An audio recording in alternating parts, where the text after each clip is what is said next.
And we can just dance the night away until we get no more. Shake all the hurt away so you can feel and forget who you used to be. For just tonight, could you just dance the night away? Okay, so this is going to be the first Reddit reading that we do for fishing. So this is going to be from r/relationship advice, and we're going to see how well this works. I'm hoping it works well, but it really depends. So first on our agenda, and I'll have all these links below to each story. Please do not go and be hateful to these people in their stories. Be respectful. If you've got an opinion you want to put in there, feel free to help them out. But don't be toxic. You're better than that. You should know better than yourself. All right, so here's the story we're reading. My 28 female husband's partner, 22 female and 64 male hate me. And I think I'm a horrible mother. Although they love our children and now my husband has passed away, I do need their help, but the way they treat me really affects me. What can I do about this? Oh, that's just horrible.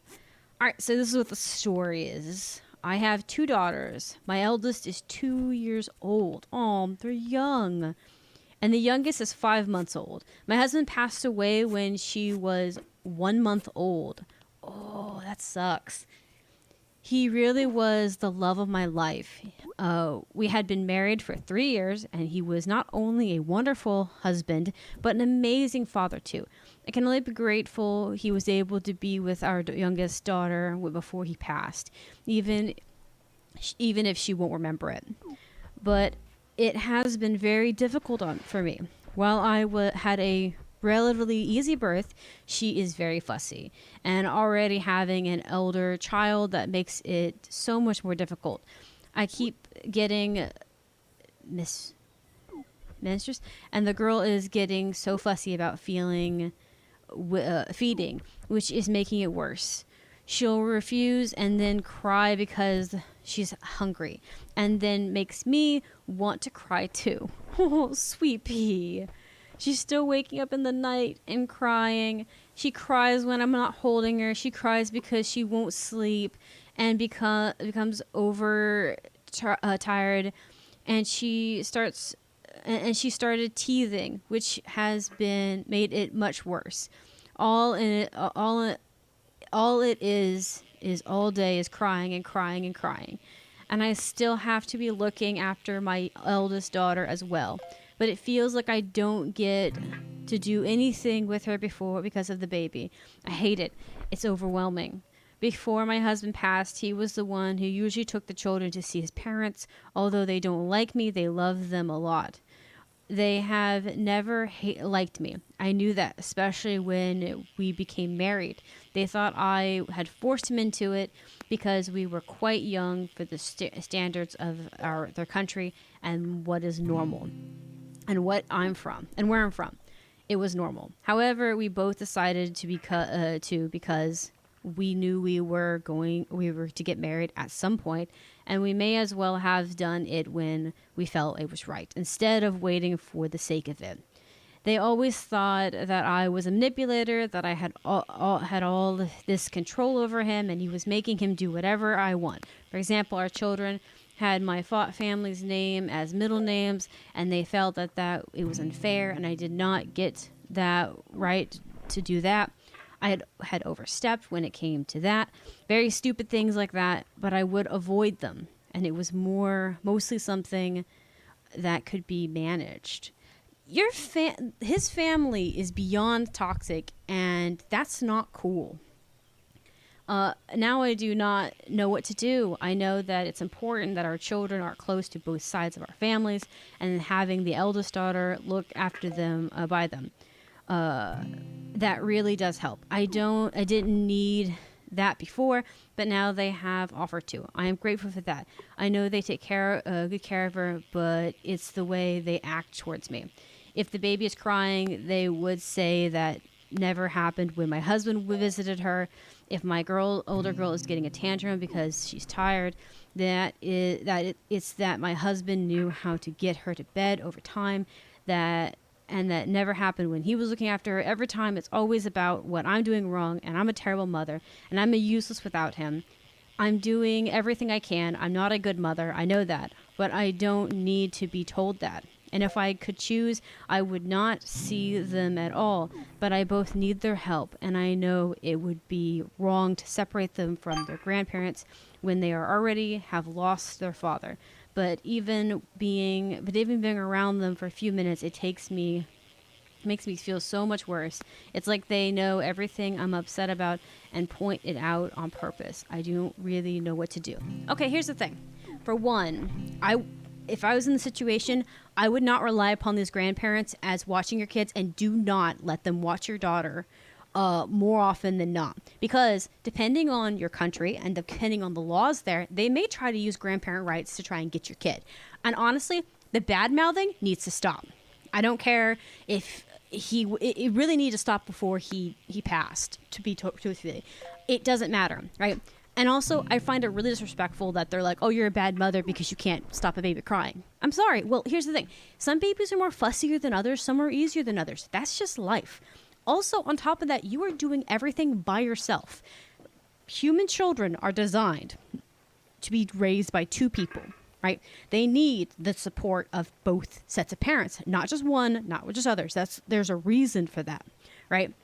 And even if, for instance, say you are an adopted person in a family, they still say that having two parents, even if both of them are like I remember reading a story at one point about a set of sisters who adopted a kid, right? One was technically the mother. She was a single mother, basically. But her sister was playing in to help raise the kid, too, because, family, right? It doesn't matter if you have a male figure in the situation. It's always better to have a male figure, especially because it helps give your kids that role model, right? But no matter how you look at it, kids need two parents. They need two sets of people to watch them. And you've lost your partner. And the fact that they keep beating you down before this was a problem. But the fact that they're beating you down more because of the fact that you have kids, because he's gone, this is not right. You should be able to mourn the loss of your husband. And it will take you a while. It'll take you years to mourn him properly. And you have two very young children. And also, personally, I'm petty. I'd be throwing it in their face of, oh yeah, you want us to wait? Well, then he wouldn't have kids. And then you would have had no legacy whatsoever. But also, I would not let them be alone. I think you need to hire some help, like a nanny or a babysitter or someone to take the kids off your hands, at least until they are of age of 5 or so, until like, the baby can be managed. Because the fussiness is probably due to her just being tired and you being stressed. Babies sense everything, okay? They sense everything, right? And especially if she wasn't fussy before this, right? She may only be a few months old, but she knows something's wrong, right? But at the very least, even if she's just a fussy kid, say she's just a very easy birth, very fussy kid, whatever, right? Keep a nanny there or somebody you can help to help you get the kids through that fussy time. She'll grow out of it eventually, right?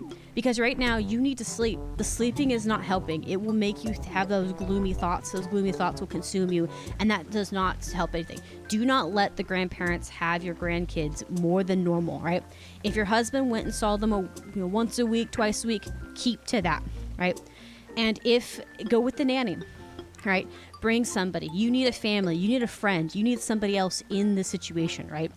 I say nanny because of the fact that a nanny could be someone you could pay that's going to be in your pocket in regards to watching and obeying your family's household rules. And if you've got a relative or sister or brother or somebody or even your own parents, right?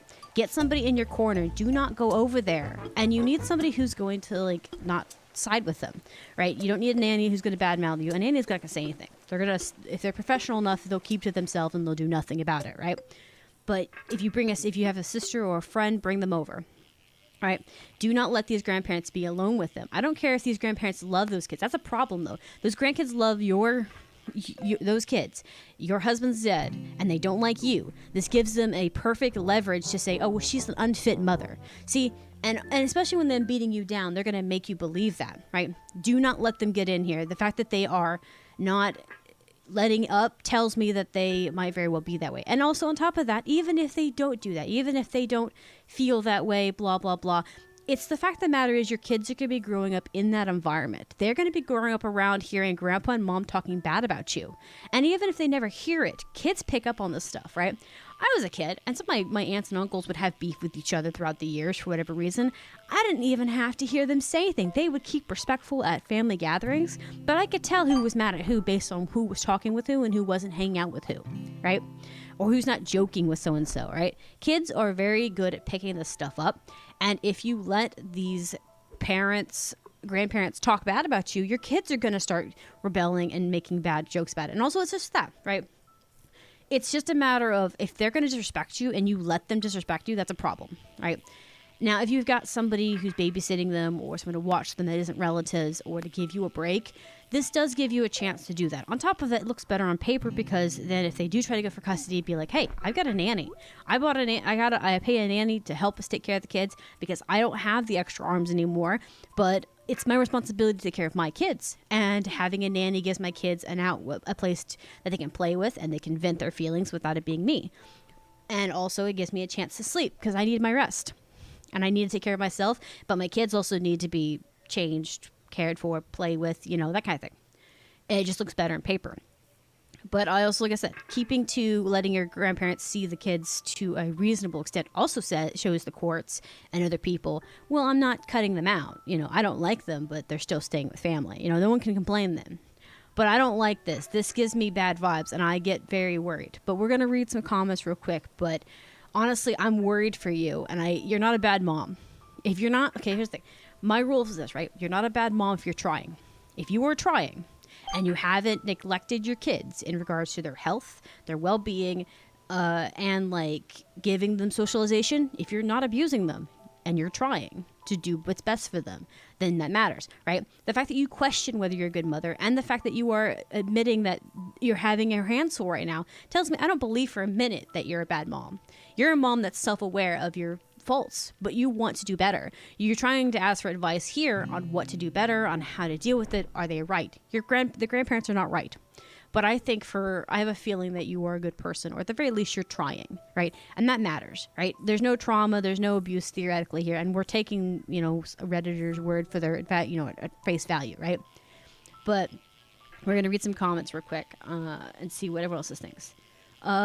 This one's from Trissa? I don't know how to say their username, but they're one of the first ones on the list. And they say, first, I am so sorry that your husband is no longer here. You are actually phenomenal. I was reading this and thinking, what an amazing woman, truly. And you are a good mother. It's not your fault you have a fussy baby. I read your love in every sentence. Yep, see, I felt the same thing. I'm not the only one. What are you doing? What you're doing is okay. They're putting you down during the time when they should be lifting you up, and your children hear and your children hear it. So I would sit down with them and say, we are grieving, and we all wish he was here. I am grateful for your help with X, but I don't have our children hearing. I can't have our children hearing that I'm not good enough. Please don't put me down in front of them and understand that I am doing the best I can after losing my husband, your son. I want our children to have as much family in their lives as possible. He was a wonderful husband and father, and we all miss him beyond words. I'm asking you to lift us up, and that includes your words about me. Use your own words, but make it clear that we won't tolerate them. Use your own words, but make it clear that you won't tolerate them saying anything negative about you. But and they can remember him as a good father without you saying that you are not a good mother. I'm really sorry that you have the extra burden to deal with, and I know that it will be a hard conversation, but it needs to be had. Not just for you, but for your children. 100% agree with this Redditor. And this Redditor really put these words into such a graceful and very, very soft way. I applaud them. This was a very good way of saying you need to put boundaries in place, but you're not a bad mom. I love it. Good. And OP did actually respond to this. And they said, there may be something wrong with her. I don't know. I have taken her to the doctor, but they think it may be her personality. They can't find anything wrong. It doesn't seem normal either. All she does is scream and cry. Maybe I'm parenting her in a way that is wrong, and that is why she's doing that. I do not know. I think that I do not want them to, I think I don't want them to think that I do not value their help. But when it comes with them acting this way, it does make it more difficult too. I just want them to realize that even if it makes them feel better about everything, it also affects me. And it's like they don't realize or don't care. Yeah. See, here's the thing. If you think there's something wrong with your kid, I don't think a fussy baby is unreasonable. Because like I said, I think the kid feeds off your feelings. If a doctor says there's nothing really wrong with the baby, right, they can still have errors and make mistakes, right? They make mistakes by everybody, especially infants, because infants are still developing. And they're squishy and they're soft. And some things aren't fused together, like their skulls and stuff. So, like, it takes a little bit before they're like, oh yeah, this is good. Because you have to watch their development. But as long as your kid is being fed, they're drinking, and whatnot, then it's probably good enough. And like I said, it could be that your baby is sensitive to certain sounds. Sometimes, like some babies are born with extra sensitive hearing or smells, so maybe that could be it. Maybe she's overstimulated and can't sleep. She could be, it sounds horrible, but maybe there's like some autism going on. Maybe certain blankets or certain textures are not comfy. But like, you'll figure that out. I don't think your baby is hurt. As long as your baby is not physically harmed, you have time to figure it out. And just keep cozying them. And sometimes, like I said, the baby can feel your stress. That's why I said you need a babysitter. Someone who can take the baby off you long enough so you can take a nap, but also is going to play with your toddler. You know, someone who can be like, I'm going to go make a sandwich for the kids. Give me this, baby. Go sleep, you know. Because it could be that the baby's just picking up your stress. Because that happens. Like, babies know when their moms are not happy because it feels it. They can, they can sense it on how you hold them, that kind of thing. And also, maybe you are emotional yourself because you're crying yourself. You're mourning. So it could be that it seems like the baby's crying more often than not, but it's just because you're upset. It's kind of like when you're sad, the world around you feels way more sad and gloomy than it really is. You could be standing out in the middle of a sunny field, but suddenly if you're feeling down enough, the world just feels gloomy, and even the sunlight feels like a facade, you know? So it could be that. It's a warped form of reality. I think you need to have a break, but I don't think you need to be relying upon the grandparents, and you do need to have your word with them. And someone said, also commenting to OP's thing, I think you had this, I think it's Decisions is their name.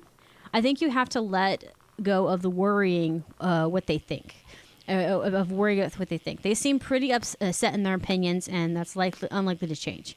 What you can influence is what they say / do.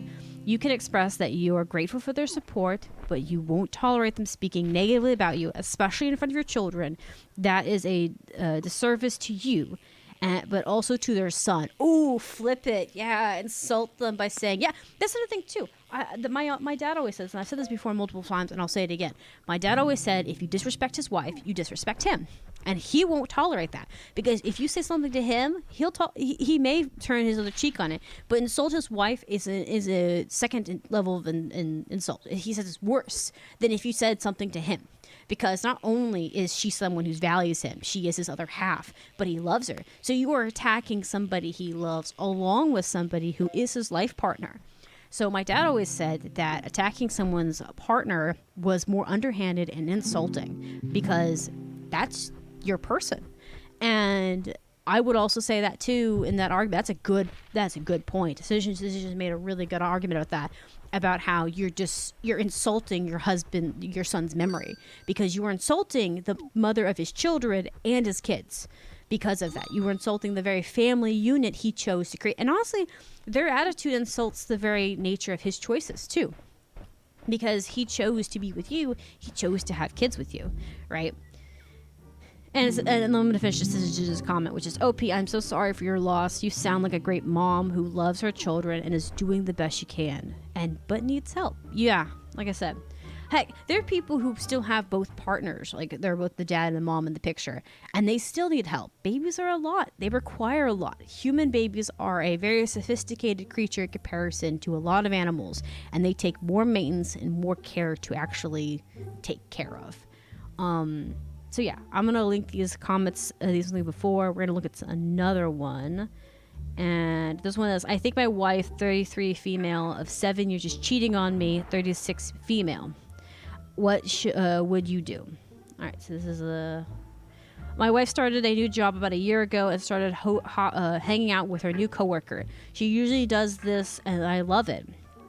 I love entertaining and work on my own, mostly from home. So her bringing home new friends has always been great. Not long after her starting going out to clubs with her friends, I didn't think much of it, other than that it was new.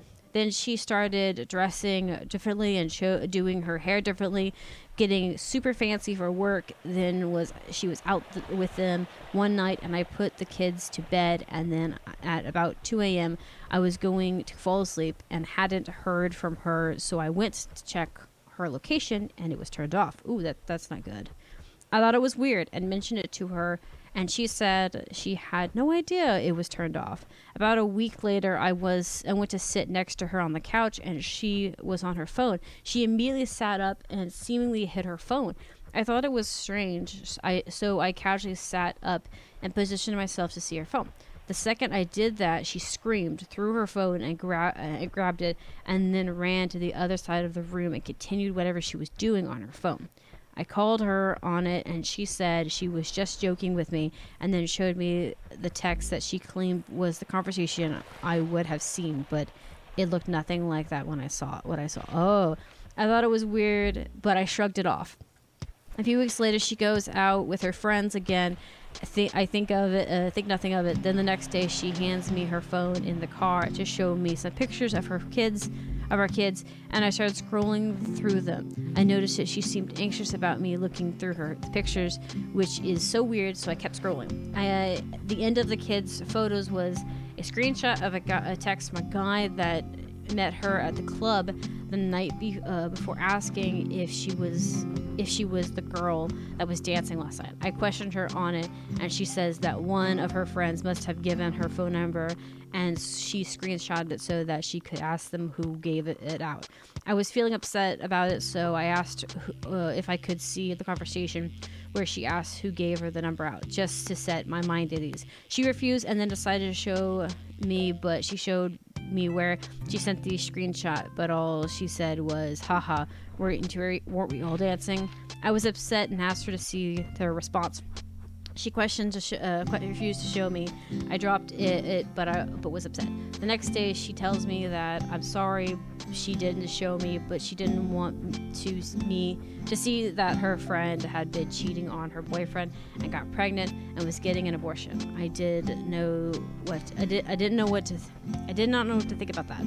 It's her life, but I felt upset that my wife was hiding things from me and that I was hanging out with someone who was cheating, and now her number was given to someone at a club. Fast forward a few months, our friend was still cheating with multiple men, and one of them is married, and my wife is helping her hide it. We just got back from a vacation in Hawaii, and while we were there, she sent a funny snap of me to all of her friends, and then she got in the shower. We were talking and laughing about it, and I was like, I'm gonna see what they are saying, because her phone went off with response. I opened it, and she immediately jumps out of the shower and snatches her phone out of my hand and closes it. I ask her why, and she says, I just want to keep my life with my friends separate and private. I don't know what to think, but I don't feel okay with her being so secretive, especially after everything. Okay, sweetie, I can tell you right now, your girlfriend's cheating. Your wife's cheating. She's cheating. There is no question on it. She's cheating. All right. At the very least, if she's not cheating, she's being dishonest, and dishonesty doesn't work that way. Good example. My fiance walks in here, picks up my phone. He's done it before and walks into the room with it. I don't care what he sees. What's on there's on there. He has all of my passwords, all of my accounts. If he can't get into something, then I open it for him and let him get into it. Why? I've got nothing to hide. I don't care. If you question it, honestly, here's the thing. I would get a private investigator, and I think you should call it. Because here's the thing, too. My dad always also said this, and I agree with this. The people you choose to hang out with is one thing, right? But if you hang out with people who don't fit your moral compass and that are breaking those moral compasses and you continue to hang out with them, then you are also at fault of it by secondhand crime. All right, good example, right? If you don't believe in thieving and you hang out with people who are stealing, and they're stealing not for like necessity or an emergency, they're stealing things like money, cash, cards, whatever, then you condone that. You're like, okay, well, it's not my life, but you were condoning that. You were allowing that to happen without saying something. If you don't say, hey, I don't find that cool, you better come clean, then you're not keeping your friends in check, and therefore you're not going to keep yourself in check, because you're going to see all this thing and be like, eventually you're going to want what they got, because you're going to want that. And it's also just the fact that it's like, bad behavior is like a virus, right? It's like mold. You have to cut it off the bread or throw the whole loaf away, depending on the situation, right? And that kind of thing. And cheating is really one of those things, right? You don't want to be hanging around somebody who condones cheating and says, oh, that's fine. It's okay if they're cheating, right? Because it tells you that they think it's okay, even if they think that's okay that someone else is doing it. And I always hate that argument people make of, well, I'm not doing it, my friend's doing it. I don't care. I don't care if you're not doing it. It's still wrong, right? It should be wrong. You are in a monogamous relationship and you are around somebody who's cheating, supposedly, right? I also don't think her friend's cheating, or they're all cheating and this is a big cheat group and that's why she's so hiding about it. But I would get a private investigator involved and I would get divorce ready. I'd get it lined up and I would confront her. At the very least, if she is not cheating and she is just covering for her friends, you guys need to go to therapy, because that's not okay. Because what happens if she starts cheating, right? And she decides, and her friends want to, bring it up. She can hold that against them of, oh, well, I hid up for you. I covered for you. Now you need to cover for me, because she's got blackmail on them. And and also maybe her friends aren't like that. And they were like, they're girls. They'll do that. That's not right. I would say the same thing about men too, right? And that's the case. If you don't have somebody who's going to respect the things you hold as a moral standard, then they're not worth it. Let's go to the comments real quick and see what other people say. But I think she's going. Fluid lock, 1999. I have to put you have to put your foot down now, ma'am. No one on here will ever know for sure if she's cheating or not, but her behavior is very, very suspicious, and you simply need answers before moving forward. Obviously, this should happen in a calm and respectful way, but you need to be firm. Draw a line in the sand and stand on your demands. If she's cheating, then just pack your bags without showing her what you feel and what you think. She doesn't deserve it. Just leave. It'll drive her crazy, rightly so. Exactly, because it's a power thing and they think it's fun. And the Holiday Protection 99 says she's been cheating the moment she started cheating. I'm sorry. See, that's another thing too. Some environments are not appropriate. If you are, I've never went to clubs myself, but I feel like if you're gonna go to clubs, you better be single, because it's a singles setting. It's not like, unless your partner's going with you and making it like a date night out of it. It is not a scene for single people. It's not what's for. Coffee at a coffee shop. That's a place for anyone. Family, friends, groups. The environment itself is set to be that, right? But clubs are often set to be like these big party things. And bars depend on the vibe too. So unless you're going there with your partner, it's a singles place vibe. You don't need to be there. It encourages bad behavior. And also, on top of that, it's a club. And clubs aren't always safe depending on where you're from. So even if you're 100% cool, not doing anything weird, being transparent, you are risking being in public with alcohol, which is normally what at these clubs, or drugs, depending on how sketchy the place is, and risking someone taking advantage of you or robbing you or hurting you because you're out there alone. I wouldn't be going out like that, alone like that. But, So, yeah, this Admirable Ad 47.8 says, the fact that your wife is hiding your friend's affair should tell you everything about your wife as a person. Cheaters usually stick together. Put your foot down. I agree. I think your wife is cheating on you, and it's just one of those things. OP did end up commenting to some people in the chat in the comment section below, but I think, like I said, I think I think you need to call it, man. It's time of death. Because even, like I said, even if she's not doing anything wrong, she is trying to keep her life. And also, like, say no one's cheating. Say it's 100% platonic. They're all just that, right? She's still hiding things from you because she's trying to keep her married life and her friend life things, because she may be trying to be like living her high school dream or her party days again by keeping them separate, because she could pretend to be one way with her friends and pretend and be the happy wife with you, wanting to eat her cake and all that too. But we're going to end this video here. Thanks for everyone who popped in, and hopefully it was interesting. I actually kept this timed pretty well, I think. I kept it under at least 30 minutes, so I'm kind of proud of that. We only got 2 stories in, but it's okay. I will link them below, and as I said before, don't be toxic, don't be hateful. If you want to put your opinion in the comments, feel free. But as I said, behave yourself. There's no point in shaming yourself for internet clout. And I will see you later. Bye. And we can just dance the night away.